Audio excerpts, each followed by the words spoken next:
Algunos van a estar mirando el título del video y van a estar diciendo que Shingeki no Kyojin tiene muchos personajes grises y con mucha capa de profundidad, siendo muchos de ellos muy humanos. Entonces, ¿qué es lo especial con Grilla? ¿Dónde está la diferencia? ¿Qué radica en este personaje diferente a otros personajes que haya creado Isayama? Entonces entiendo que la pregunta puede surgir: ¿qué pasa con Grilla? ¿Por qué este personaje puede ser más humano que Levi, Erwin o otros personajes que están en la obra? Pero para responder la pregunta de por qué Grilla es uno de los personajes más humanos de la obra, necesitamos contexto.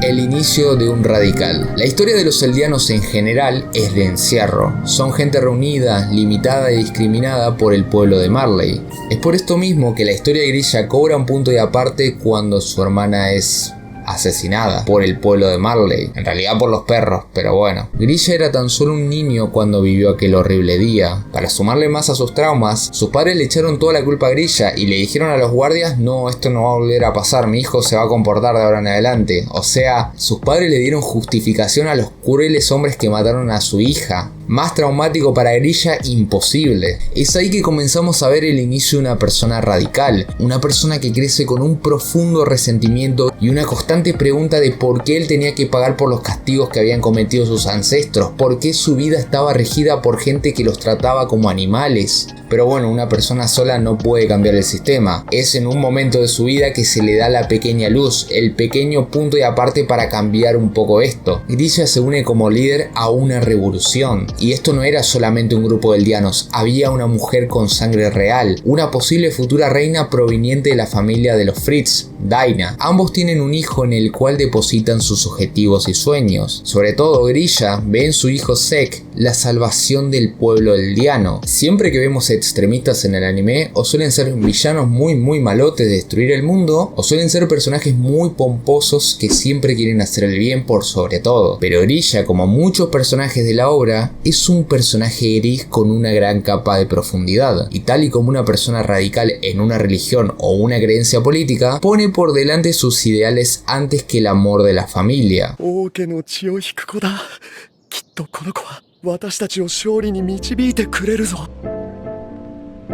Toda su frustración y todos sus sueños lo deposita en Zeke, algo muy común en la vida real, que incluso esto no sale bien, lo presiona tanto a Zeke que acaba siendo denunciado. Su propio hijo derriba todos sus sueños y esperanzas. Cuando todo es arrebatado, se le da una nueva oportunidad, una misión aún más importante que ser un revolucionario, y esa es convertirse en el caballo de Troya del titán de ataque.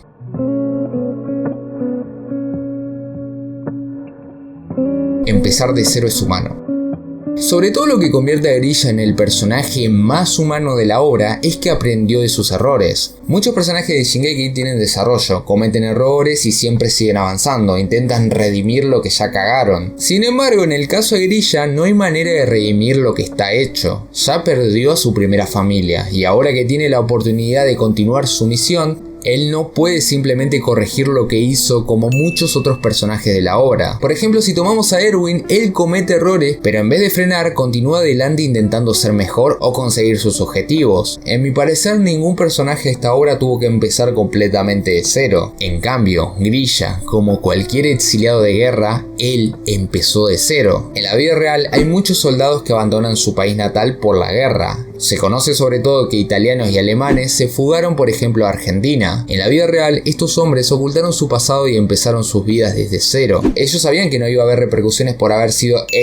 nazis. Hay muchos casos de nietos que se enteran que su abuelo pertenecía al ejército alemán o al ejército italiano y no lo sabían. Y esto no es por un miedo a una repercusión, simplemente eran hombres que guardaban y acallaban lo que vivieron en la guerra. Muchos querían dejar la guerra atrás y empezar completamente de cero. Luego de la guerra, uno solamente quiere ver paz. Isayama escribió para Grilla este comportamiento que es tan característico de un humano. Grilla esta vez sí se centró en vivir una vida feliz con Carla, tener a su hijo y borrar todo lo que pasó antes. No intentó adoctrinar a Eren tal y como lo había hecho con Zeke, solamente quiso vivir como un hombre nuevo. Y esto por sobre todo se deja ver en la escena que Grilla encontró el escondite de los Fritz mucho tiempo antes que cometiera el acto imperdonable. Pero en vez de hacer la misión ese mismo día, simplemente cerró la puerta y decidió vivir unos años de tranquilidad con Eren, con Carla y Mikasa. Intentó mantener años de paz sin que lo controle el sistema ni su sangre eldiana. Su pasado esta vez no lo iba a arraigar otra vez a ser una marioneta, pero sin saberlo, él estaba siendo la marioneta de su hijo. La noche que destruyó a Grilla. Finalmente, aquel día llegó. Grilla, siendo manipulado por Eren, habiendo visto el ataque de Marley, decide continuar con su misión. Pero cuando está a punto de ejecutarla, se arrepiente. Él sufre, ya no quiere ver más dolor. No puede hacer algo tan horrible como asesinar a una familia entera, al menos no por su voluntad. Aún así, luego de semejante acto, Grilla llora desconsoladamente. No tiene paz para su conciencia, no sabe si lo que hizo fue lo correcto, solo sabe que no puede cambiar el futuro. Y es ahí que Eren le otorga un pequeño obsequio. Puede volver a ver a su hijo, puede ver al hombre en el que se había convertido Zeke. Gran parte de los espectadores estábamos pensando que en este momento Grilla iba a estar resentido, que iba a haber un poco de odio por aquel hijo que lo había denunciado. Y esta característica podría haber sido tachada de vaga y superficial, pero Isayama nos sorprende y nos habla desde el amor. Grilla le había fallado a su hijo como padre y solamente podía abrazarlo y pedirle perdón por todo lo que había hecho, convirtiendo este en uno de los momentos más emotivos de todo Shingeki. Y yo hago la pregunta, ¿qué más humano que esto? Al final, como si Grilla se arrepintiese un poco de lo que había hecho, le pide a su hijo mayor que detenga a su hermano menor, aunque el monstruo radical había vuelto a resurgir, y cuando se entera que su esposa Carla murió, y le pide a su hijo que venga a su madre, creando así una dualidad impresionante que algunos podrían llegar a tachar de hueco argumental si no tuviera el contexto adecuado. Grilla pasa a ser un personaje que no quiere que Eren active el retumbar, a un ser que desataría el caos al enterarse que otra vez Marley le había arrebatado su familia. Aunque la culpa lo carcomiera, él seguiría adelante con aquel genocidio. Y es por todas estas razones y esta dualidad tan contradictoria de este personaje que Grilla es uno de los personajes más humanos de todo Shingeki no Kyojin. Y bueno gente, si les gustó esta pequeña reflexión análisis, acá se van a encontrar con 2 videos que pueden ir a verlos. Y nada, nos vemos en el próximo video, cuídense mucho, bye.